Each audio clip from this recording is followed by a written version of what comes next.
For the Nats leadership, today was D-Day. Barnaby Joyce kept his cool despite the mounting pressure. I'm remain sanguine about this. Sanguine. But in the corridors of power, things were a bit more chaotic. And after more than 2 hours of deliberation, finally, a result. This is the proudest day of my professional life. David Littleproud, who has the safest seat in the country, wrestling the leadership from Barnaby Joyce. Well, I suppose you think I'm sad. Not really. I'm sick of the government being in my life. And saying he'll bring the Nats back to their roots. This is about us as a party moving forward, not lurching to the left, not lurching to the right, but bringing this thing called common sense to Canberra. Mr Morrison, where did it all go wrong? Meanwhile, over in the Liberal corner, looking forward to Peter Dutton being the leader? It was smooth sailing for Peter Dutton. Elected unopposed as leader of the Parliamentary Liberal Party. Under my leadership, the Liberal Party will be true to our values. It'll be really good. And his deputy, Susan Lee, who has this message for the women of Australia. We're listening and we are determined to earn back your trust and your faith.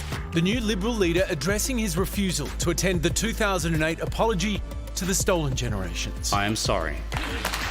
I made a mistake in relation to the apology, and largely that was because of my own background and experience. Referring to the Murugappan children as anchor babies. I have no gripe against the family. I acted compassionately in hundreds of cases which weren't in the media. And recasting his not-so-smiley demeanour. I'm not as bad as the ABC sometimes might report, but well, there was a smile. The ABC always brings a smile to my face. I'm not suggesting that everybody's about to see a warm and cuddly Peter Dutton. So as this new look opposition gets to work, can they woo back the voters that deserted them at the ballot box? It'll be really good.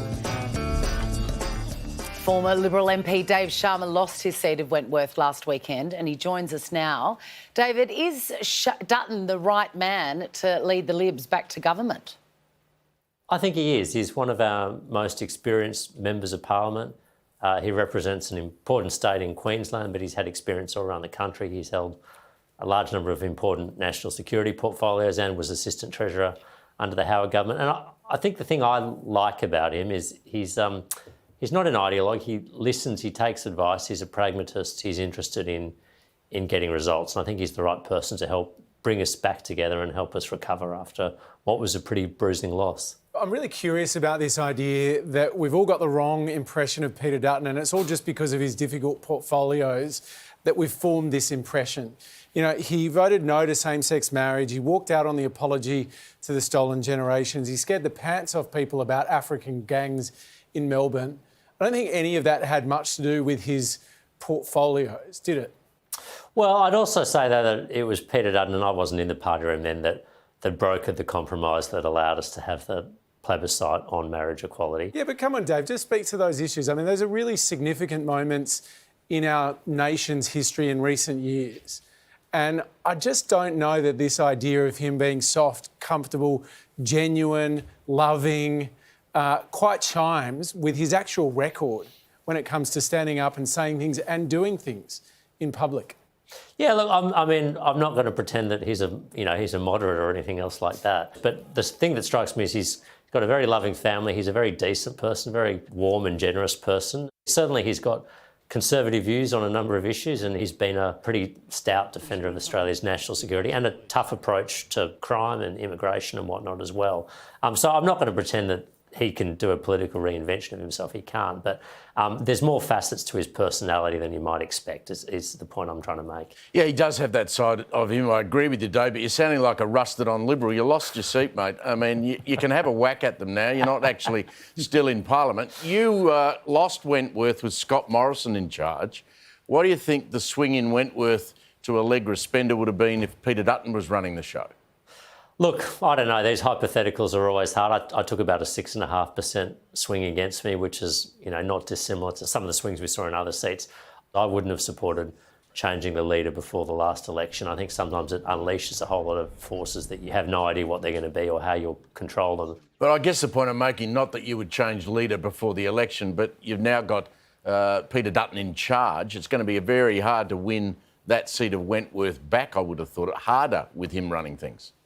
I'm not sure necessarily. I mean, we have to see. It's hard to crystal ball 3 years ahead. I think there's every chance that we will be competitive in these seats at the next election. It just depends, I think, a little on how the Labor government's performed and what role the independents are seen to play in that government or not. Dave, you use the term "we" a lot. Will you run again in Wentworth? No, I mean, look, I'm still a member of the Liberal Party, obviously, and I still consider the colleagues there as friends and supporters of mine. So I don't have any plans to run, but I certainly am. I'm not ruling it out, but I'm also not ruling it in, if you see what I mean.